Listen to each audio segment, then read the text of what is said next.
I came out on the internet a couple years ago and was witch hunted for it. No, that's not what happened. Hi, I'm daiisjah. I'm a lesbian, and here is how to know if you are gay. Obviously, I can't tell you without knowing you personally, or truly just without seeing you. I have a working gaydar. But basically, this is how I figured out that I was gay and that I wasn't bisexual or pansexual. By the way, the difference is that bisexual people always say, I like everyone, and pansexual people always say, I don't care. So if you're wondering between those two. There you go, there's your answer. When I was in high school, I came out to my only friend who wasn't a lesbian. She was the only person in my friend group who identified as bisexual at the time. I had a crush on one of our classmates, and I just needed to tell somebody. And so I went to the only bi person that I knew, or not knew, but like was close with. And I was like, let me show you this chart of people who I'm attracted to. And on the chart, I had written like the extremes of the gender spectrum. So feminine women, masculine women, androgyny, because we didn't really have the word gender fluid or whatever, masculine men, feminine men. And that was how I drew it out. And then I circled all of the points on that. And I was like, if they are an extreme version of whichever category that they fall into, then I would probably be interested in them. And then I thought about it a little further, and I was like, let me cross out masculine men from there. And then I thought about it a little bit further, and I was like, let me cross out feminine men. And I was like, yeah, I guess I just like this half of the chart, this 3/5 of the chart. Not the 3/5 compromise. Probably should have known then, but I did continue to identify as pansexual for the next several years. And I actually ended up dating, I think, 8 men, like throughout my time of dating men, which wasn't that long of a time period. I did date several men. And one reason why I think I should have known that I wasn't interested in them is the fact that every man that I had dated or that I had gone on a date with, and that was a lot, there were a lot more people who I went on dates with versus people who I dated. None of them looked alike. None of them looked alike. None of them acted alike. Very different personalities, very different, like, modalities. I don't know how to say that the right way, I guess. But just basically nobody really had anything in common.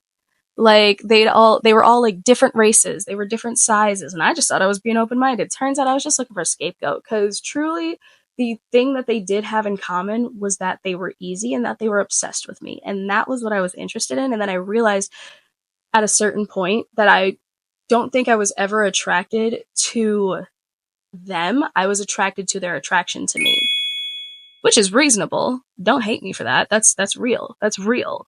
That's real. I ended up dating several men. Way too many.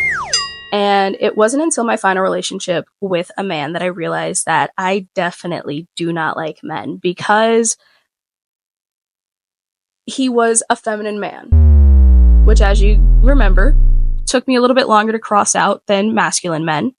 But it was still crossed out ultimately. But he was very feminine. He was very pretty. He had long curly hair, like long curly blonde hair specifically. So double feminine. He took care of me even though I could take care of myself. He would pay even though I could pay. He got me gifts a lot. And just in general, he was just super supportive of like anything that I wanted to do, like anything creatively. When I was in there making my TikToks, when I asked him to stay out the room so I could make my TikToks, like he was just super supportive all the time. And it occurred to me at a certain point, because we never really had like those big moments where we probably should have stopped to talk about something with each other, because we had already gone through like all of the big things prior to starting to date, because we were already friends for almost a decade at that point. So like I had already known his parents and he had already met my parents. So that wasn't a big deal to us. That was just another day. It was when we were coming up on our 2-year anniversary, and then for whatever reason, I think it was because one of our cats died. Yeah, because we were fostering a cat, and he turned out to have FIP, and we realized very quickly that he wasn't going to make it.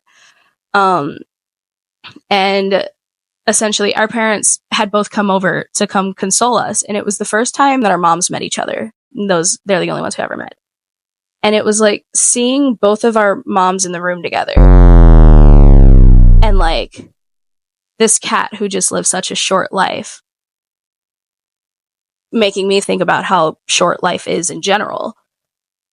And here we are almost 2 years deep into this relationship where we've been living with each other since like the 3rd week that we were dating. And that was just because his roommate tricked me. He was like, we need a roommate. And I was like, okay, makes sense. Give me the spare room and then we won't actually like live together, but I guess we'll live together. But then immediately the other one moved out. That was messed up. That was so messed up. So I realized like we've been living together for this entire time. We've been dating for so long. The only logical next step in our relationship would be marriage. Like that is the next big thing because we've already tackled everything else. The next big thing is marriage. And it occurred to me. I was thinking about it. I was thinking, it didn't occur to me right away. What was happening in my mind was that I was like, why don't I want that? We were already best friends, so we know we get along. He's a very pretty man, and he treats me exactly the way that I'd want to be treated. So why can't I see myself marrying him?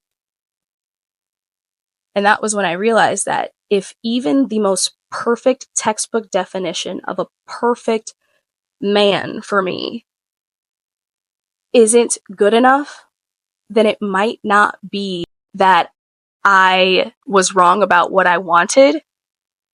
It might be that I was wrong about who I wanted. I had an epiphany where basically I realized that if I don't like him, then I don't like men.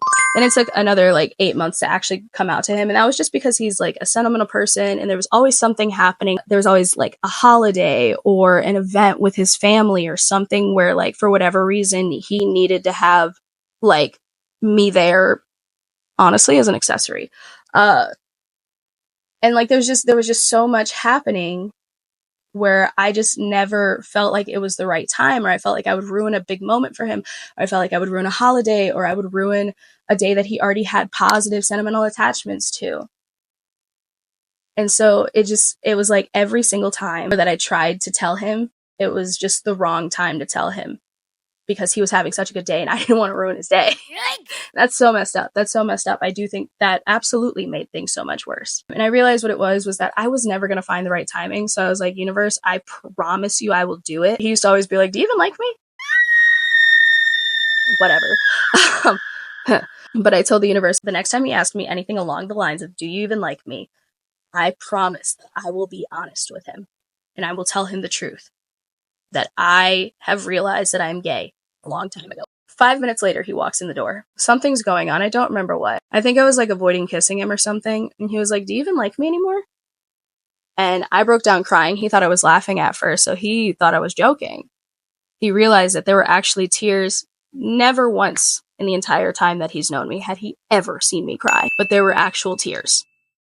And that was when like he realized that it was serious and that I was serious and that everything that we had been working toward is coming to a halt. He didn't get mad at me. He did say that he was hurt that it took so long and that he didn't think that it would hurt as much if I didn't take so long to tell him. But he's also queer, so he didn't get mad at me for like realizing more about my sexuality. I ended up having him take the cat because, you know, it took us like another month and a half. We had just moved into a new apartment. They said that after 6 months, so yes, I did know I had gotten us a new apartment because I had an 850 credit score and I realized that and I was like, ooh, we should move into a nice apartment that isn't in a basement. It'd be nice. So we moved into this other apartment. Bad idea. Shouldn't have done that. I should have told him before we ever moved again. And then maybe I could have kept my apartment instead of thinking that he was going to keep the apartment. Well, he thought that I was going to keep the apartment. So it turns out we gave up the apartment and some family moved in and they haven't moved out. So I can't get that apartment back. And that sucks.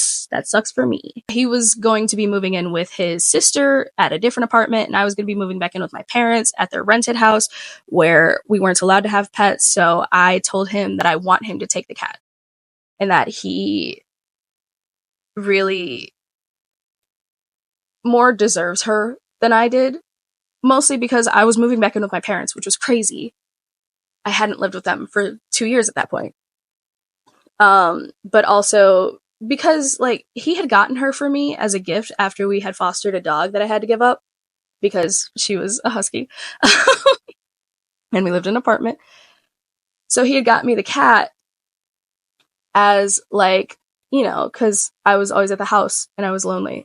And so he just assumed that I wanted to take the cat. And I did want to take the cat. I wanted to take the cat so bad. She was a Siamese. She was so cute and she was so small. And at her full size, she is 7 pounds. He still sends me pictures of her to this day. But one of the biggest reasons why I wanted him to take her was obviously because he wasn't going to have me and he had just been dumped, and I didn't want to dump him and then take our cat. That's messed up. I'm the one who's choosing to break up the family, so My fault. so he ends up taking the cat, and that was the first time from the moment that we broke up until we moved out that I had seen him smile at all. So I felt like that was the absolute least that I could do for him. Also, I truly believe that, like, I don't think that he should ever be separated from that cat, because I believe that if you know your pet's birthday, that's already one thing. But for your pet to have your birthday and they shared a birthday, they literally share a birthday, that's a soulmate pet. So I didn't want to take her from him, so I told him to keep her. And that broke my heart even more. That broke my heart more than having to admit that I'm gay. So messed up. So that's essentially the story of how I realized that I was gay and the consequences of actually having to come out while in a long-term relationship. I think if I would give myself, or anyone who's trying to, understand their own sexuality, or anyone who's been confused about their sexuality, or whatever it may be, the advice that I would probably give would be, don't wait. That's rude. Don't try to walk on eggshells for somebody else, because you're not responsible for their responses. And one way or another, they're going to respond. And the longer it goes on, the more it will hurt. And I think the last piece of advice that I would give is that if you don't appear to have a type, you might not be dating the right people. Your exes should be similar to some degree. I don't know. Maybe you are truly open-minded, but I don't believe that. I do not believe that. They should be similar in personality, or they should be similar in looks, or you're just very simply not interested in their group. If you are questioning, then that is worth exploring. And especially if you start questioning while in a long-term relationship, you especially need to decide, do I want to continue in this long-term relationship, or do I feel like I need to take a moment to explore and to grow and to expand as my own self? That's another thing that I didn't do. Once I started dating, I did not stop. I do think that that hindered a little bit of my personal growth and development. I know everybody always gets on bisexuals and pansexuals about never dating people of their gender, but being that person who identified as that so long but never actually took any action toward it, it would have saved me so much heartache. It would have saved him so much heartache. It would have saved me so much money. Just don't be too hard on yourself about it, and understand that waiting only makes it worse, and that if you're unhappy, then you're unhappy. That is my video. Thank you for watching, and I hope you have a great day. And if you are struggling with coming out, I'd be happy to answer some questions. And I really hope that your journey is easier than mine was. And I really hope that you get through it with as little hurt as possible. So yeah, thanks for watching. Like and subscribe if you feel like it. Bye!